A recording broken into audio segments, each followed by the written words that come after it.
ડાબી હું ભાવનગરમાં ક્રિમિનલ બાર એસોસિએશનના પ્રમુખ તરીકે 8 વર્ષ રહી ચૂક્યો છું. અમારે લીગલની ટીમ જે બની છે એ ભાઈ શ્રી ઈજા પામદારને અમારે મદદ કરવાની છે.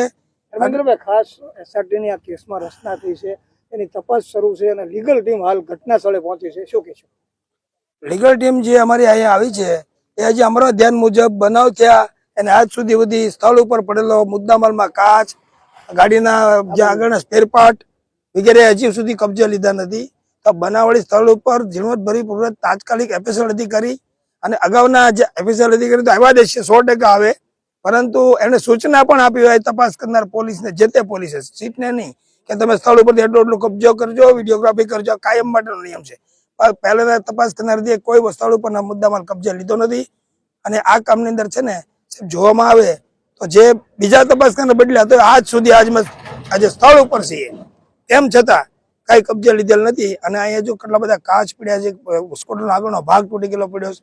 અને વધતા આ જ સ્થળ ઉપરની જે રીતે લાકડીના ઘા કરતા હતા, પાઇપના ઘા કરતા હતા, જેને વિડીયો બનાવ્યો ને અમે આ સ્થળ ઉપર જોયો છે, એટલે એ જોતા જોઈએ તો આ તોમતદારોએ મારી નાખવાના ઈરાદે આની પર હુમલો કર્યો છે. ભગવાને એમને બચાવ્યો છે. હવે સીટ સત્વરે તપાસ કરે અને સ્થળની મુલાકાત લે. તેમજ અમે એવું કહેવા માંગીએ છીએ કે હવે 3 દિનના 8 તોમતદારને રિમાન્ડ મળ્યા છે ગઈકાલે સાંજે. તો હવે સ્થળથી ઈજા પામનારના નિવેદનો, અન્ય લગત દવાખાને લાવનાર, લઈ જનારના નિવેદનો, આ બધી જ કાર્યવાહી ઝડપથી કરે. અમને ચોક્કસ વિશ્વાસ છે કે સીટે હવે શરૂ કરવી કાર્યવાહી. હા, હું એડવોકેટ મનીષાબેન રાઠોડ. આજે અમે અમારી આખી લીગલ ટીમ નવનીતભાઈ સાથે જે બનાવ બનેલ એ બનાવના જે સંપૂર્ણ ઘટનાક્રમ છે, એ ઘટનાક્રમ ક્યાંથી સ્ટાર્ટ થયો અને જે બનાવ બન્યો તે આખા જે બનાવના સમય, બનાવ સ્ટાર્ટ થયાથી બનાવના સ્થળ સુધી અમે આવ્યા છીએ. અને અમારી તપાસમાં અમે એવી રીતે નિરીક્ષણ કર્યું કે સૌપ્રથમ અમે જ્યાંથી જે આરોપીઓ, સંભવિત આરોપીઓ જ્યાંથી આવ્યા હતા તે જગ્યાની અમે મુલાકાત લીધી. ત્યાંથી અમે સીસીટીવી ને એવું બધું અમે જોયું છે કે ભાઈ આ રીતની વ્યવસ્થા છે. ત્યારબાદ અમે જે ટ્રેક્ટરની ચાવી કાઢી ત્યાં અમે ગયા. ત્યાંથી અમને એવું માલુમ પડેલ છે કે જે ટ્રેક્ટરની ચાવી કાઢવા વાળા શખ્સો એમને એમ કે રોયલ્ટી માંગી અને ખોટા અધિકારી તરીકે એમની પાસેથી એક ઓળખ દર્શાવેલી હતી. તો હવે આ ખોટા અધિકારી દર્શાવીને એમની જે ચાવી લઈ ગયા છે તે ચાવીનો આજ દિન સુધી કોઈ મુદ્દામાલ કબજે કરવામાં આવ્યો હોય કે એવી પણ અમારી એવી રીતે અમને જાણકારી મળેલ નથી કે તપાસ કરનાર અધિકારી દ્વારા કોઈ ચાવી કબજે કરવામાં આવેલ હોય કે નહીં. તથા સ્નેચિંગ કે લૂંટ એવી કોઈ તપાસ કલમોનો ઉમેરો કે પોલીસ દ્વારા કઈ કરવામાં આવેલ નથી. ત્યારબાદ અમે નવનીતભાઈની મુલાકાત લીધી અને ફરીથી અમે નવનીતભાઈ દ્વારા આખો ઘટનાક્રમ ઝીણવટ ભરી રીતે અમે માહિતી મેળવેલ છે. ત્યારબાદ અમે જે નવનીતભાઈ સાથે જે બનાવ બનેલ એ બનાવના સ્થળે અમે આવ્યા.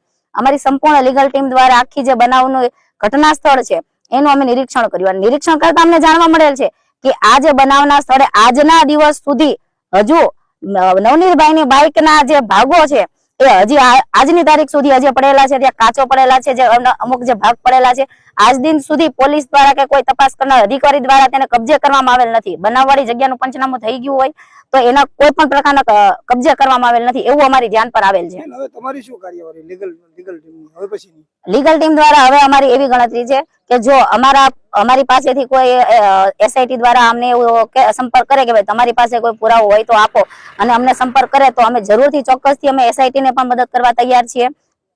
તેમજ હવે જ્યારે પણ અમારે આગળમાં અમે જે ફરિયાદી નવનીતભાઈને ન્યાય મળે તે માટે અમે આગળ પ્રોસેસ કરશું. તેમજ જે આરોપીના રિમાન્ડ મંજૂર થયા છે ત્યારબાદ રિમાન્ડમાં જો કોઈ નવો આરોપીનો ખુલે છે તો તે માટે પણ અમે આગળ ધ્યાન રાખીશું.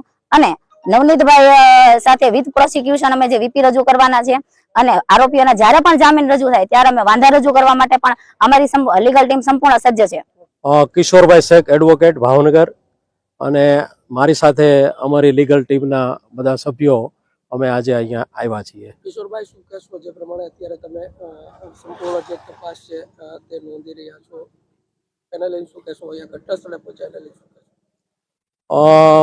અમે જ્યારે નવનીતભાઈને સૌપ્રથમ વાર હનુમંત હોસ્પિટલમાં મળ્યા ત્યારે જ અમે અમારી લીગલ ટીમ અમે જાહેર કરેલી.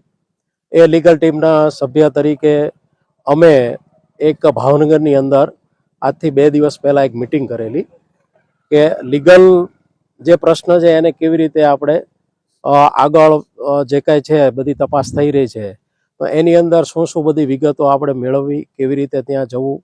એટલે એ મિટિંગના અનુસંધાને આજરોજ અમારું નક્કી થયું હતું કે આપણે 10 તારીખે એટલે કે શનિવારના રોજ આપણે બનાવવાળી જગ્યા જે પીડિત છે નવનીતભાઈ એમની મુલાકાત, એમના ઘરની મુલાકાત, પ્લસ સૌથી મહત્વનું જ્યાં બનાવની શરૂઆત થઈ છે કે જ્યાં ટ્રેક્ટર ઊભું રાખવામાં આવ્યું હતું, પીડિતના દીકરાનું ચાવી એમની લઈ લેવામાં આવી હતી અને ત્યાંથી શરૂઆત થઈ. એટલે એ સંપૂર્ણ જે ચીણવટભરી જે અમારે ડિટેલ મેળવવી હતી એના માટે અમે આજે અહીંયા અમારી લીગલ ટીમ સાથે અમે બધા સૌ આવ્યા છીએ.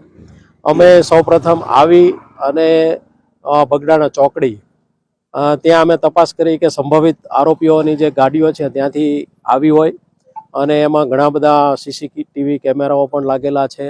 પ્લસ ત્યારબાદ અમે એમના દીકરાને સાથે રાખી અને જે ટ્રેક્ટર લઈને આવતો હતો અને આ આરોપીઓએ ટ્રેક્ટરની ચાવી ખેંચી અને ખોટી અધિકારી તરીકે ઓળખ આપી, એની પાસે બિલ્ટી એટલે કે ચલણ માંગ્યું કે ભાઈ તમે રોયલ્ટી છે તો એનું તમે પાસ આપો કે વોટ એવર.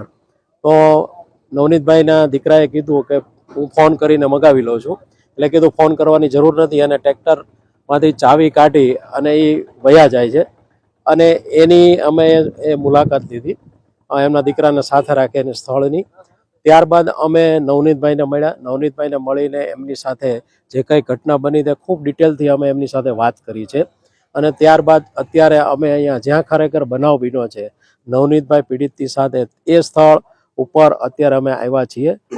અમે અમારું કામ તપાસ કરવાનું નથી, પણ અમે વિથ પ્રોસિક્યુશન એટલે કે ફરિયાદીને સંપૂર્ણ ન્યાય મળે એના માટે થઈને અમે જે બનાવવાળી જગ્યા છે એને ભવિષ્યની અંદર, કારણ કે કોર્ટમાં એને અમારે વિથ પ્રોસિક્યુશન તરીકે હેન્ડલ કરવાનું હોય એના માટે અમે અત્યારે આ તપાસ છે એ કરી રહ્યા છીએ. અને અમે ઝીણવટભરું જોઈએ છીએ કે બનાવ વાળી જગ્યા છે, કેવા સંજોગોમાં બનાવ બન્યો છે. આરોપીએ ખુદ જે વિડીયો ઉતાર્યો એને સાથે રાખી એને અમે આ બનાવવાળી જગ્યા છે અમે આજે જોઈ છે. હું એડવોકેટ કાજલ મકવાણા અમદાવાદથી બિલોંગ કરું છું. આજે જે નવનીતભાઈ જોડે જે બનાવ બન્યો છે તેની રૂબરૂ મુલાકાત કરી અને જે ન્યાયિક કાર્યવાહી થાય એના માટે ન્યાયના હિતમાં માગણી કરીએ છીએ. તમે અમદાવાદથી ખાસ આવ્યા છો, આ ઘટનાને કેવી રીતે જોવો છો? શું એડવોકેટ તરીકે શું તમારું કહેવાનું? પહેલા તો અમે ઘટના સ્થળની મુલાકાત કરી છે, જે પીડિત છે એની મુલાકાત લીધી છે. આમાં ઘણા એવા મુદ્દા છે જેને ઇગ્નોર કરવામાં આવ્યા છે, એની અમે તપાસ કરીએ છીએ.